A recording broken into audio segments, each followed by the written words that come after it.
Karena apapun, ya Jokowi adalah presiden ke-7 yang dipilih oleh rakyat tuh. Tetapi juga tidak mungkin kita hindari satu sikap evaluatif untuk mengatakan dialah presiden ke-7 yang memberantakkan demokrasi yang sudah dibangun oleh presiden ke-5, ke-6, ke-5, ke-4, ke-3. Jadi sebetulnya soal-soal semacam ini yang membuat kita merasa bahwa ada masalah dengan kemampuan kita untuk menghidupkan harapan tuh. Dan itu yang boleh kita sebut sebagai kutukan bagi mereka yang tidak percaya bahwa apa yang sudah mereka pilih itu akan dikembalikan sebagai hukuman bagi mereka.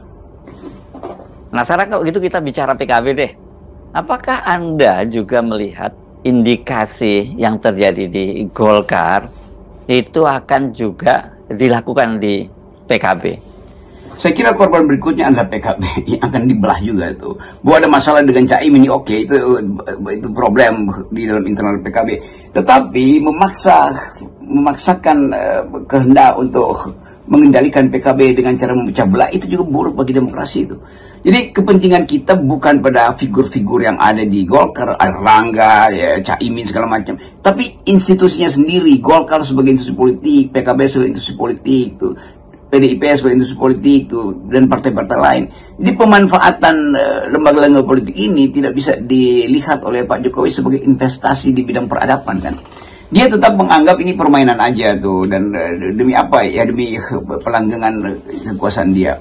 Kan kita bayangkan bagaimana Pak Prabowo misalnya menilai keadaan sekarang. Apakah dia masih mau mengatakan bahwa ini adalah warisan yang bagus yang tidak saya teruskan, yaitu upaya memecah belah partai politik. Harusnya kita lakukan pembangunan politik. Kalau memang ada keributan karena politik uang, justru itu yang mesti kita lihat. Bagaimana caranya misalnya mengembalikan sistem pemilihan itu bukan pada pemilihan langsung, tapi pada pemilihan bertingkat misalnya. Untuk menghemat atau untuk mengendalikan money politik. Tapi bagi Jokowi bukan itu solusinya. Bagi Jokowi solusinya adalah dia harus memegang kendali pada semua partai politik. Kan prestasi Jokowi di bidang politik adalah memecah belah partai dan memberantakkan demokrasi. Prestasi Jokowi di bidang ekonomi adalah melipat gandakan utang itu. Prestasi Jokowi di bidang pemerataan adalah menaikkan Gini rasio, disparitas pendapatan betul-betul sangat timpang. Prestasi Jokowi di bidang kebudayaan adalah menganggap bahwa perdukunan itu lebih penting dari rasionalitas.